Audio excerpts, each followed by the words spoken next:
So children, in the previous session we discussed about various phyla under subkingdom Invertebrata.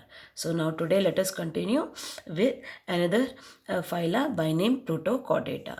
Now we all know the major difference between chordates and non-chordates is what? The presence or absence of the notochord. Now, where chordates have a notochord, the invertebrates, all the phyla of invertebrates lack a notochord. Now, lying in between these two kingdoms, between these phyla is major another small phyla by name protochordata. Now, this protochordata we can say is a sort of connecting link between the chordates and the non-chordates. Okay, children, that means the present chordates have actually evolved from these protochordates. As the name itself says, proto, first. The first formed chordate like organisms. Now, what does it mean? That means they started showing the appearance of notochord is observed in this protochordates. Okay, now the very common example of this protochordate is Bulanoglossus. Okay, now this Bulanoglossus is also referred as the connecting link. Okay, children. Now, how are they? Now, one such another examples are tunicates.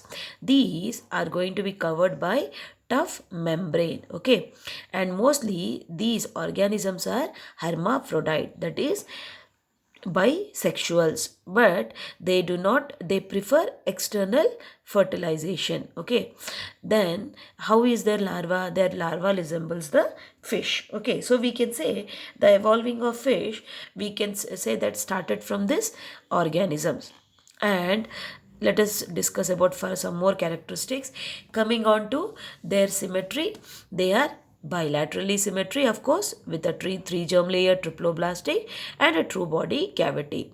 Have a well developed organ systems, and hence organ system level of organization, and they appear more or less worm like if you see these.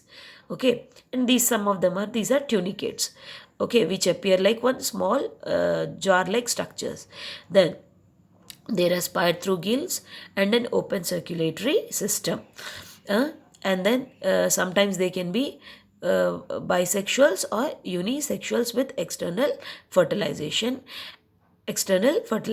Okay, children, now these will show notochord during one of their life stages. Okay, maybe in the larval stage or maybe in the adult stage. That's why they are called as the protochordates, partial. Now let us come to the major phyla, that is chordates. Now the common features of chordates are they all have a notochord, a well developed notochord, a dorsal hollow nerve cord, then pharyngeal gill slits which later on develop as lungs. Then they have a true body cavity with well developed organ system and post anal tail. Okay. Now, this phylum vertebrata is divided into majorly. We will talk about 5 classes, but altogether there are 6 subclasses under this phylum chordata. The first cyclostomata, then pisces, amphibia, reptile, aves, and then mammalia. Now this arrangement starts from the lowest evolved to the highest evolved chordates. Now just a brief about class cyclostomata. Now these are jaw-like these animals which belong to cyclostomata are more or less fish-like. Okay, children. So we can say from this the evolution of fish has taken place. Now these appear fishes like, they have a very large circular mouth. Okay, children. Now just talk about species. Class species, as the name itself says, they are all fishes. Okay, all the fish varieties belong to this particular class. Okay, now coming to their characteristic features, most all of them are aquatic. Okay, exclusively aquatic, both marine and freshwater. Then how is their body? Streamlined. Okay, like this. Okay, narrow from both the ends. Then how do they locomote? With the help of fins. Then they are cold-blooded animals. That means their body temperature cannot be constant. It changes with the change in the temperature of the climate or the surroundings. Then how is that? They have a both endoskeleton, exoskeleton of scales. Okay, so very often when you have seen the live fish, they have the fine membranous coverings called as scales.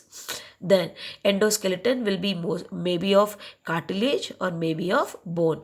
That's why again fishes are of two varieties: bony fish, cartilage fish. The largest fishes, that is the shark, and the most deadliest, have a very strong skeletal system made up of cartilage. Okay, children. Then how do they reproduce? They reproduce by laying eggs. Okay, so that's why they are oviparous. Fine, children. And then coming to their heart. The heart of pisces has two chambered. Okay, two chambered heart, auricle and a ventricle. So now let us come to the next class, that is amphibia. Amphibia, they can live both on land and in water. Then the major features, if you see, that means the amphibians slowly started adapting themselves to land. So they live in water as well as on land.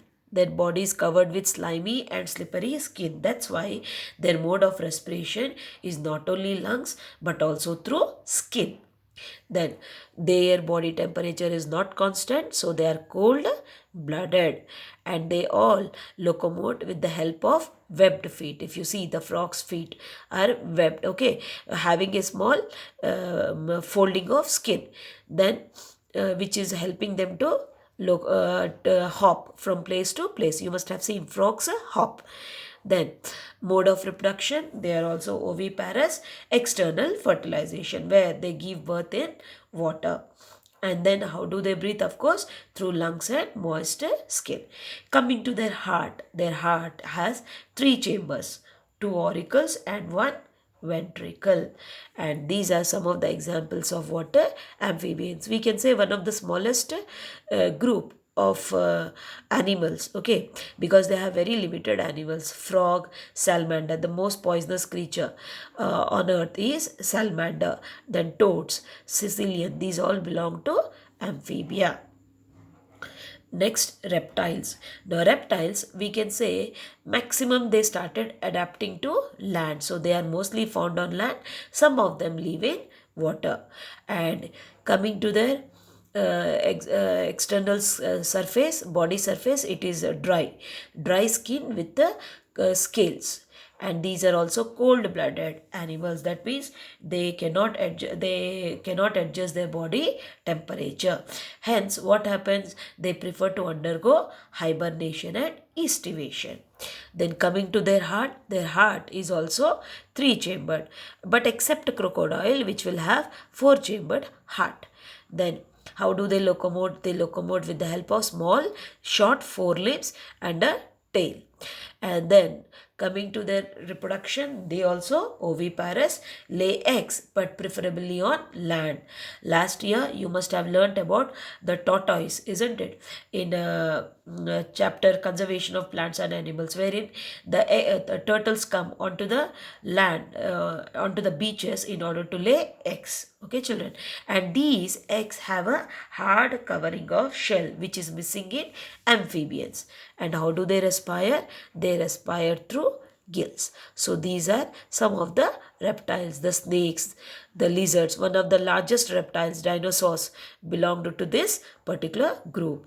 Okay, then lizards, chameleon, tortoise, turtles, they are all what? Reptiles. Coming to next class, that is aves. Aves, nothing but birds.